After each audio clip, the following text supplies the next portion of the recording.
C'est une étape qui, quand même, qui fait autour de 200 km, qui est pour ainsi dire plate, avec deux simplement petites cols de troisième catégorie, mais quand on voit la force des coureurs aujourd'hui, ça ne va pas trop les déranger.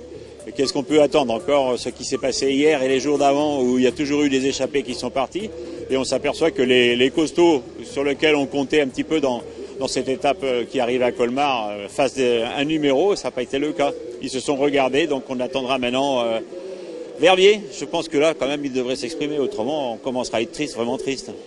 On ne peut pas avoir une idée de qui va être devant par rapport à tout ce qu'on a vu depuis le départ. Quand un coureur s'échappe, il n'est pas sûr d'aller au bout, mais il y en a un autre qui part et celui-là, il va. Et pourquoi? Parce qu'il est placé très loin en général, et quand on regarde ce qui s'est passé hier avec Hochler, qui est à 55 minutes, il n'y a pas eu de souci pour le laisser partir. Et quand Feuillu a essayé de ressortir un petit peu dans le premier col, tout le monde s'est mis à rouler tout de suite, parce qu'il n'était qu'à 4 minutes 52 du haut général, donc très près.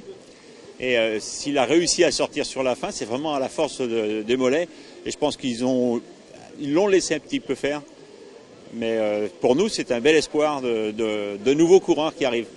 Astana a perdu un coureur important, je pense, pour eux, c'est Leifheimer, donc sur incident mécanique, puisque je crois qu'il a un problème dans un poignet. Donc ça fait un concurrent pour les autres en moins.